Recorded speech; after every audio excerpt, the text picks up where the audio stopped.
कृपाळू माऊली भक्तिमुक्ती भांडार करी माझा अंगीकार तुका म्हणे विठ्ठल। जगद्गुरू संत तुकाराम महाराजांच्या या ओळींसोबतच पालखी सोहळ्याच्या पहिल्या दिवसाची सुरुवात झाली आहे। देहू येथून पालखीचं प्रस्थान होतंय। श्री क्षेत्र देहू नगरीतून ही थेट दृश्य तुम्ही बघताय। देहू आळंदी प्रस्थानाची आणि पुढे वारीबाबतची प्रत्येक अपडेट नवराष्ट्राच्या यूट्यूब, फेसबुक आणि इंस्टाग्रामच्या चॅनलवर तुम्हाला बघायला मिळणार आहे। श्री क्षेत्र देहू येथून संत तुकाराम महाराज पालखीचं प्रस्थान होतंय, याबाबतच्या अपडेट सगळ्यात आधी आपण जाणून घेऊयात। सोबतच प्रशासनाकडून वारकऱ्यांसाठी काय सूचना करण्यात आलेल्या आहेत, पावसाच्या पार्श्वभूमीवर यंदा देहू आळंदी पालखीच्या नियोजनामध्ये नेमकं काय बदल आहेत, हे सगळं आपण जाणून घेणार आहोत या बुलेटिनच्या माध्यमातून। संत तुकाराम महाराज पालखी प्रस्थान सोहळ्यासाठी आज म्हणजे 7 जुलैला देहू इथं भव्य कार्यक्रम पार पडला। या सोहळ्याचे प्रमुख पाहुणे म्हणून कोल्हापूरचे श्रीमंत छत्रपती संभाजी महाराज उपस्थित होते। त्यांच्या हस्ते संत तुकाराम महाराजांच्या पादुकांचं पूजन करण्यात आलं। छत्रपती संभाजीराजे आपल्या कुटुंबियांसोबत देहूमध्ये उपस्थित होते। खरा महाराष्ट्र हा वारकरी आणि दिंडीच्या माध्यमातूनच बघता येतो, असं मत त्यांनी यावेळी माध्यमांशी बोलताना व्यक्त केलंय। आणि खऱ्या अर्थाने ही परंपरा अनेक वर्षापासून, अनेक शेकडो वर्षापासून वारीची परंपरा चालू आहे आणि ती जगात पोहोचवणं ही आपल्या सर्वांची जबाबदारी आहे।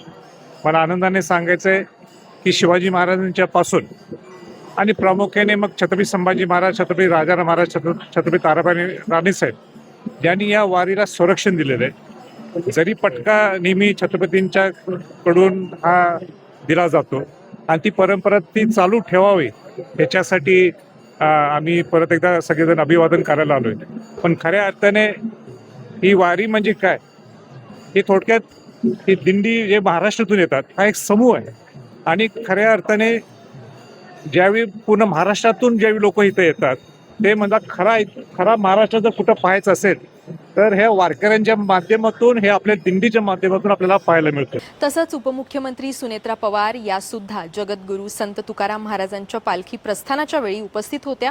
गेल्या 19 वर्षांपासून पालखी सोहळ्याला उपस्थित राहत असल्याचं यावेळी सुनेत्रा पवार म्हणालेले आहेत। तसंच त्यांनी यावेळी अजितदादांची सुद्धा आठवण काढली आहे आणि अतिपावसाच्या पार्श्वभूमीवर वारकऱ्यांसाठी केलेल्या सोयींबाबत सुद्धा सुनेत्रा पवार यांनी माहिती दिली। आज माऊलींचं प्रस्थान होणार आहे। मी दरवर्षीप्रमाणे म्हणजे मी गेले जवळजवळ 19 वर्ष या पालखी सोहळ्याला उपस्थित राहत आलेली आहे। आज अशी एकही गोष्ट नाही की अजितदादांशिवाय आपल्याला करायची सवय आहे। प्रत्येक ठिकाणी आदरणीय दादांनी आठवणी करून ठेवलेल्या आहेत, प्रत्येक ठिकाणी एवढं काम केलेलं आहे।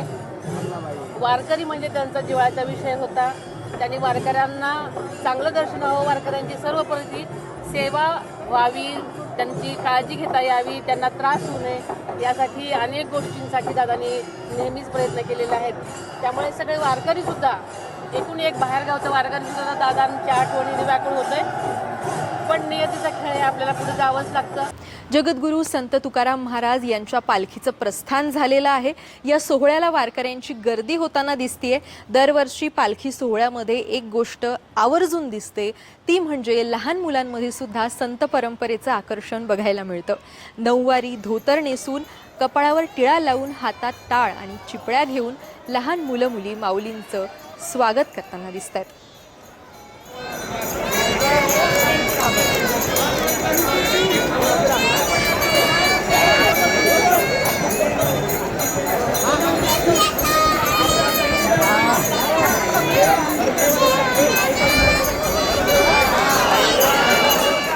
आज संत तुकाराम महाराजांच्या पालखीचा मुक्काम देहू इथल्या इनामदार वाड्यात असणार आहे।